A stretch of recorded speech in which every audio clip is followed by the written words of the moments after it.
தேவனுக்கு கொடுப்பதிலே தேவனுடைய காரியங்கள் நீதியா இருக்கிறீங்களா? திரும்ப சொல்கிறேன், நீதி உள்ள பிதா. What you expect? ஒரு தகப்பன் தன் பிள்ளைகள் தன்னை போல இருக்க வேண்டும். எதிர்பார்ப்புதான், என்னை போல என் பிள்ளை இருக்கணும். ஊழிய எதிர்பார்க்கதான் என் பிள்ளை ஊழியம் பண்ணணும். ஒரு அட்வொகேட் மகன் அட்வொகேட்டா மாறுறதா அது அட்வொகேட்டுக்கு ஆசை. ஒரு டாக்டர் விருப்பம் எல்லாம் என் மகன் டாக்டரா வரணும்.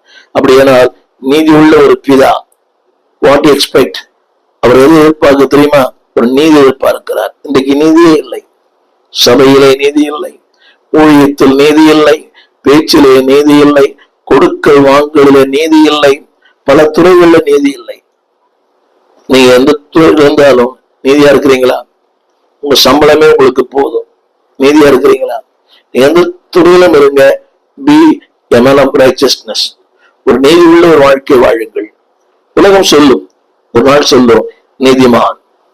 இதுதான் பிழையாம் சொன்னான், நான் நீதிமான் போல மறிப்பேனாக. செல்வந்தனாய் மறிப்பது முக்கியம் அல்ல, ஒரு செலிபிரிட்டியாய் மறிப்பது முக்கியம் அல்ல, ஒரு நீதிமானாய். திரும்ப இந்த உலகத்துல அதுக்கு மதிப்பு இல்லை. கவனிங்கள், இந்த உலகத்துல இங்க மதிப்பே இல்லை. துன்மார்க்கனுக்கு அங்க மதிப்பு இல்லை, நீதிமானுக்கு இங்க மதிப்பு இல்லை. துன்மார்க்கன் அங்கே அறியப்படான், நீதிமான் இங்கே அறியப்படான். நீ நீதிமான்களை வாழறவங்க எவ்வளவோ பேர் பார்க்கிறேன். அவர்கள் கனம் பண்ணப்படுவதில்லை, அவர்கள் பேசப்படுவதில்லை, அவர்களை யாருமே மதிக்கல. எனக்கு தெரிந்த பல ஊழியர்கள் very very very riches people, ரொம்ப நீதிமான் சின்ன சின்ன காரியங்கள கூட. ஆனா உலகம் அவங்களை கனம் பண்ணவே இல்லை. ஆனா உலகம் கனம் பண்ணவே இல்லையோ, பரலோகம் அவளை கனம் பண்ணுகிறது.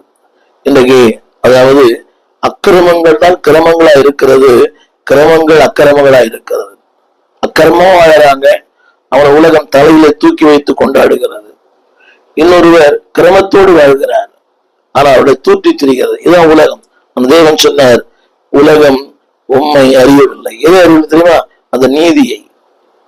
அன்பானவர்களே, நீங்க என்ன பார்த்து கேட்கலாம், முடிந்த அளவுக்கு நீதியாய் வாழ விரும்புகிறோம்.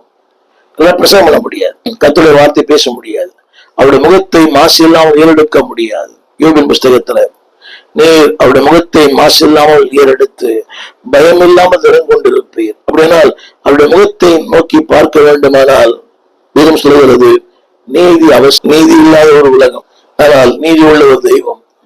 யோசிச்சு பாருங்களேன், நீதியே இல்லை உலகத்தில். குடும்ப உறவுகளோடு நீதி இல்லையே. நீதியா இருக்கிற ஒரு தகப்பனை பிள்ளைகளே கனம் பண்றது அல்ல.